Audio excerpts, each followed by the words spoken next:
أعوذ بالله من الشيطان الرجيم. بسم الله الرحمن الرحيم. حتى إذا رأوا ما يوعدون فسيعلمون من أضعف ناصرا وأقل عددا. قل إن أدري أقريب ما توعدون أم يجعل له ربي أمدا. عالم الغيب فلا يظهر على غيبه أحدا إلا من ارتضى من رسول فإنه يسلك من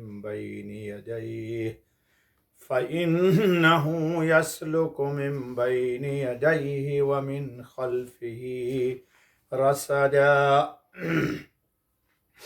ليعلم أن قد أبلغوا رسالات ربهم وأحاط بما لديهم وأحصى كل شيء عددا. صدق اللہ العظیم. دوستو، کل سورہ جن کی آیت نمبر 23 تک پڑھی گئی تھی اور آج آیت نمبر 24 سے آخری سورت تک پڑھی گئی ہے.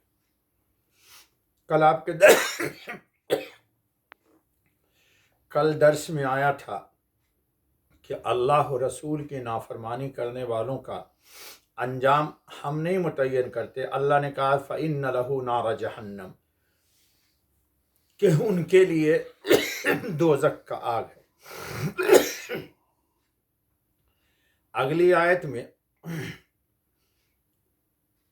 اللہ تعالیٰ فرما رہے ہیں کہ مخالفین جو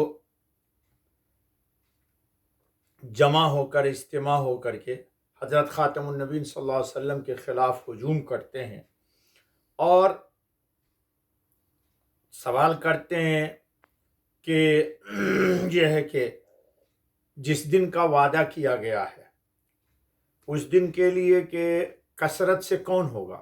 ویسے کثرت سے اترانا نہیں چاہیے، تو اللہ پاک جواب دے رہے ہیں کہ یہ تو قیامت کے دن پتہ چلے گا، چونکہ حضرت خاتم النبیین صلی اللہ علیہ وسلم پہ ایمان لانے والوں کی تعداد کیا ہوگی دنیا میں، اس کا کیا پتہ. اللہ اسی کو کہتے ہیں حتیٰ اذا رأوا ما یوعدون فسیعلمون من اضعف ناصرا واقل عددا. یہاں تک کہ جب دیکھیں گے جو کچھ ان سے وعدہ ہوا تب جان لیں گے کس کے مددگار کمزور ہیں اور گنتی میں تھوڑے. یعنی تم جو جتھے باندھ کر ہم پر ہجوم کرتے ہو اور سمجھتے ہو کہ محمد صلی اللہ علیہ وسلم خاتم النبیین اور اس کے ساتھی تھوڑے سے آدمی ہیں، وہ بھی کمزور. تو جب وعدہ کا وقت آئے گا اس وقت پتہ لگے گا کہ کس کے ساتھی کمزور اور گنتی میں تھوڑے تھے. اس دن انشاءاللہ فیصلہ کا دن ہوگا. قرآن نے کہا وہ یوم الفتح، انشاءاللہ اہل ایمان کی کامیابی کا دن ہوگا. اگلی آیت آ رہی ہے قل ان ادری اقریب ما توعدون ام یجعل له ربی امدا. اور یہ بھی فرما دیجیے خاتم النبیین صلی اللہ علیہ وسلم کہ میں نہیں جانتا کہ نزدیک ہے جس چیز کا تم سے وعدہ کیا گیا یعنی قیامت. ام یجعل له ربی امدا، یا کر دے اس کو میرا رب ایک مدت کے بعد. یعنی اس کا علم رسول پاک خاتم النبیین صلی اللہ علیہ وسلم کو بھی نہیں دیا گیا کہ وہ قیامت کا جو وعدہ ہے وہ جلد آنے والا ہے یا ایک مدت کے بعد، کیونکہ قیامت کا وقت معین کر کے اللہ تعالیٰ نے کسی کو نہیں بتایا. قرآن کریم میں تفصیل سے گزر چکا ہے کہ 5 چیز کا ایک ضم متعین وقت اللہ نے کسی کو نہیں بتایا. خمسۃ لا یعلمها الا هو، اسی غیب میں سے ہے جن کو کوئی بھی نہیں جانتا جی، اور ان کو اللہ کے سوا جانتا بھی کوئی نہیں. اگلی آیت آ رہی ہے عالم الغیب فلا یظہر علی غیبہ احدا. جاننے والا بھید کا سو نہیں خبر دیتا اپنے بھید کی کسی کو. اللہ تعالیٰ نے غیب کی خبر کسی کو نہیں دی. غیب کی جتنی چیزیں ہیں وہ سب اللہ کے علم میں ہیں۔ اب استثناء آ رہا ہے، کیا؟ إِلَّا مَنِ ارْتَضَىٰ مِن رَّسُولٍ فَإِنَّهُ يَسْلُكُ مِن بَيْنِ يَدَيْهِ وَمِن خَلْفِهِ رَصَدًا، مگر جو پسند کر لیا کسی رسول کو تو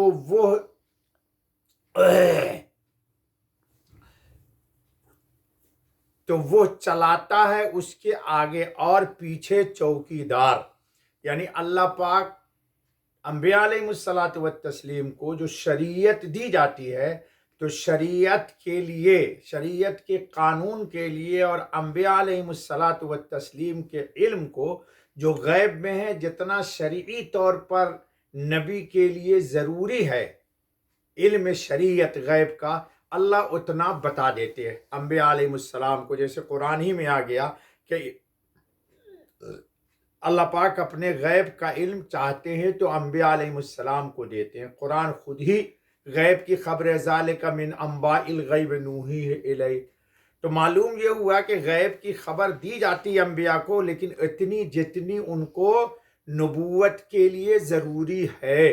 پورا غیب کا علم اللہ کے سوا کسی کو نہیں، اور سیدھی سی سمجھنے کی بات ہے، جتنا علم اللہ کا ہے اتنا کائنات عالم میں کسی کا علم نہیں ہے۔ یعنی اپنے بھید کی پوری خبر کسی کو نہیں دیتا، ہاں رسولوں کو جس قدر ان کی شان و منصب کے لائق ہو بذریعے وہی خبر دیتا ہے۔ اس وحی کے ساتھ فرشتوں کے پہرے اور چوکیاں رکھی جاتی ہیں۔ اللہ تعالیٰ وحی کا علم وحی کے ذریعے خبر دیتے بھی ہیں، اور چوکیداری بھی ہوتی ہے تاکہ اس میں کسی طرح کی کوئی شیطان آمیزش نہ کر دے، کہ کسی طرف سے شیطان اس میں دخل کرنے نہ پائے، اور رسول کا اپنا نفس بھی غلط نہ سمجھے۔ یہی معنی ہے اس بات کے کہ پیغمبروں کو اپنے علوم و اخبار میں عصمت حاصل ہے، اوروں کو نہیں۔ انبیاء کی معلومات میں شک و شبہ کی قطعاً گنجائش نہیں ہوتی، دوسروں کی معلومات میں کئی طرح کے احتمال ہیں۔ اسی لیے محققین صوفیہ نے فرمایا ہے کہ ولی اپنے کشف کو قرآن و سنت پر پیش کر کے دیکھے، اگر ان کے مخالف نہ ہو تو غنیمت سمجھے، ورنہ بے تکلف رد کر دے۔ لیکن نبی کو جو علم دیا جاتا ہے وہ علم قطعی ہوتا ہے، اس میں کسی طرح کا کوئی شک و شبہ کی قطعاً گنجائش نہیں۔